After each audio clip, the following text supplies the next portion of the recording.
Hi, ma'am. Hi. Hi, Miss Lewis. Hi. How are you doing? Good. No, I'm good. Okay, thank you. I'm just taking Minter. Jim Minter. I'm Leland Lewis. Nice to meet you. Same thing's also met you the night of. Yes. Let me turn off my phone. It's okay. That's fine. Yeah. Okay. So, can you tell me everything that happened on January 27th?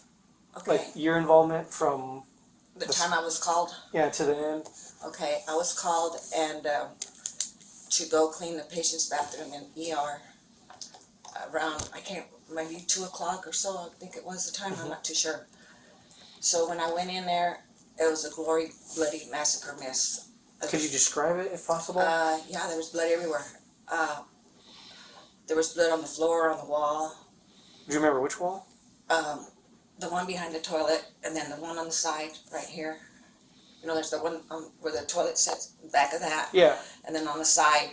Where the call button is? Yeah. Okay.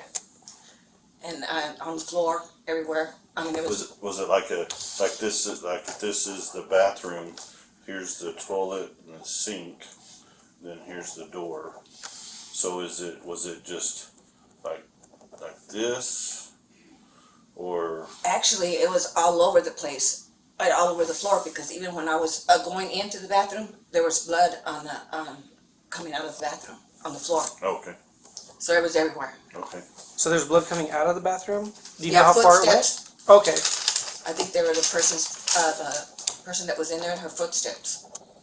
As she was coming out, because I was like, oh my gosh, you know, I mean, it's even out here. How far out did you have to clean to get it? From the outside, Yes. right by like around the water fountain, Where's the water fountain at? right there. Oh, right next to the restroom? Yeah. Okay. Well, if it's on the left. Yeah. Yeah. So it went out to the water fountain. Did you have to clean like the hall or anything at all? I mopped up that area right there. Okay. And was it footprints? Yeah, I was. Was it footprints in the hall? Yeah, when, you know, I guess she stepped on it, you know, and then walked out with it, and then their socks were wet. Okay. But it wasn't all the way to her room or nothing like that. It was just right by the water fountain. So just footprints in the hall to water fountain? Yeah. Okay.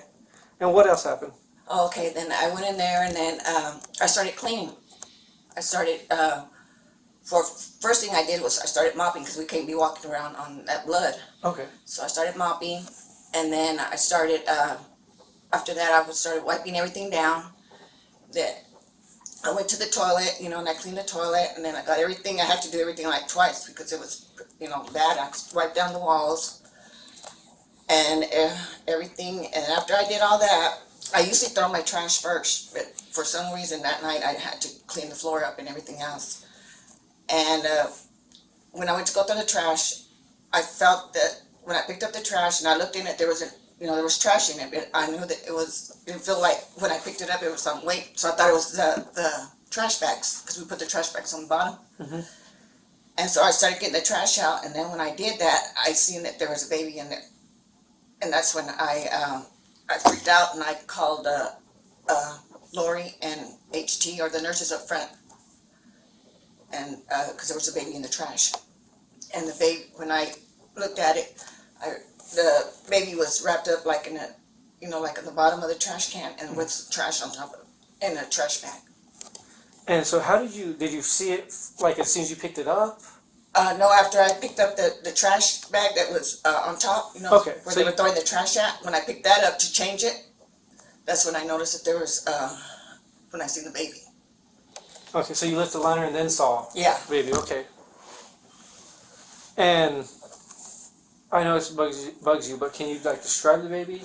Yeah, he was about like that big. He had hair, and he was like purplish, but still not like pink. You know, I don't know how to describe it. You know, he wasn't bruised or nothing like that, and he was like purple, pink skin type color. Okay. How was the bag? How was the bag placed, or what? It looks like she wrapped it around like that, and then wrapped it like under him, and then put him on the bottom of it. Okay. And was the baby moving at all? No, Okay. Did you touch him at all? no. Okay. And so you said you called HT and Lori? Yes. Okay, what happened? What did you see after that? What did you do? Okay, when all that happened, I moved the trash can. I told them that there was a baby in the trash. I could barely talk at that moment, and so then they took over, and I left. I mean, I went up to the nurse's station, and then they called the doctor and everything and all that stuff. After that, did you have any contact with the baby? No. Okay. And then what happened after that? After you went to the nurse's station? Oh, I went over there with the baby. What did you do? I just stood there and I was freaking out, and everybody was, asking me what's going on and whatever, and I stood. I didn't go back over there where they were at. Okay. And then, was that whenever I showed up, or? Yeah, that was about the time you showed up. So you were just at the nurse station until I showed up and talked to you? Yeah, well, after that, I went back to EVS, to the department I work at. Okay. I went over there and trying to get away from that for a moment. And I went there for a little while, and then they called me and told me that you were coming in for me to go wait in the ER. Okay. And that's what I did. Okay. And other than this, is there anything that I asked you that I haven't asked you that you think I should know? No, I think it's all. Think that's it? Okay. Yeah, if I can remember of something, I'll write it down. That way I won't forget. All right, and Great Chair, Cynthia has my contact information, so if you need to call me, and there's his card as well, you can let us know, okay? Okay. Are you doing anything to make sure you're okay? No, I'm not doing anything right now. I thought maybe I could do it on my own, but there's some days that are harder than others. So when I feel that way, I feel, see, I just went through a trauma in 2018. My boyfriend in Carlsbad blew his brains out in front of me, so he committed suicide. Oh. So I was traumatized over that for a long time, and then now this, so it's kind of, sometimes I have a problem with it. Nothing wrong with asking for help, okay? And I don't know if you're a churchgoer or, I don't know what faith you are, but sometimes that helps as well. Yeah, in fact, that's what helped me with my boyfriend, the churches. Right. That's what I turned to. So you might. Because I was looking for answers, and there's no way I could ever find out why he did it, because he's not here to tell me. Right.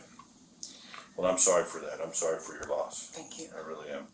So, But please try to get somebody to talk to, because it'll eat away at you. I promise you, and just get some sort of closure for it. okay. Okay. Yes. Yeah, like talking to friends, family, like going to the church and just talk to them. Don't even talk to them about what happened. Just say like, hey, I have some stuff. Can I just talk to you about anything? Right. If Okay. you're Catholic, just go to the priest and say, I need to talk. I don't need you to help me. I just need you to listen and let me get it off my chest about what trauma I went through. Okay. Because, just getting it out in the open, because Right. I know you're mad. You're mad that your boyfriend did what he did. You're mad that he's gone. He's mad.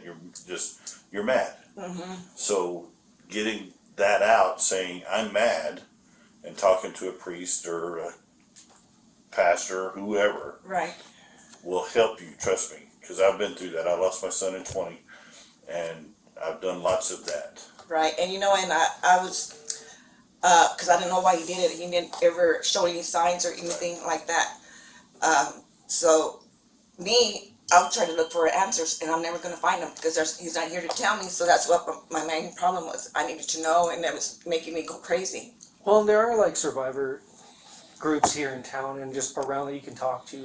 Yeah. People like in your shoes that somebody's left them behind that they don't know. Right. But it's good to have people that you can relate to and talk to that won't judge you. Yeah, for sure. So I would like try and find them that you work at the hospital. Maybe they have stuff that they can help you with. Yeah, they have behavioral health here. Right. And when all that happened, I had to see a psychiatrist and a therapy, and the therapist put me on all kinds of medication. I was like a walking zombie, you know, and I didn't want to feel that way anymore. And I needed to come out and do something for myself because he was the main provider. I had to come out and work because, how was I going to survive? Right. So that's when I came here and I applied, and they gave me this job that I have now. If it wasn't for them, I don't know what I would be now. The hospital has really helped me out. Good. And so they offered me. When I applied, I told my situation. You know, I mean, I'm like, my therapist didn't think it was a very good idea for me to work here, but I'm going to give it a chance because she said that I could probably have a relapse if I were to see like a lot of blood and a lot of, you know. That I said, let me give me that chance and see if I can. So I've been here 4 years now. Good. So it helped me out a lot. But yeah, there's all they have a lot of help here, like with behavioral health and everything. good. But I just wanted to get off of that medication, and I did it myself because I didn't want to feel that way no more. Right. But I had to face reality. Nothing wrong with that. So have we asked you, have we had not asked you anything that we should ask you, or do you have anything that, No, I think y'all asked me okay. everything. And like I said, if I remember something, I'll write it down Yeah, just let us know. and let you know and call you and tell you about it. Yeah, nothing wrong with Okay. that. And just like I said, talk to people, talk to friends, talk to family. If you go to church, talk to your priest. Okay. Yeah. All right, it'll help. Okay. Yeah, and then with this, you know, I just top things off for me. So. Right. Yeah, just shake it off, take a deep breath. Okay. One day at a time, okay? Okay. Well, thank you guys. I Yes, appreciate it. Thanks for coming in. I Okay. appreciate you coming in. Thank You're you, ma'am. welcome. Thank you, ma'am. Okay, you're welcome. Prayers will be with you. Okay, here's your phone. Oh, okay. Thank you. Uh-huh.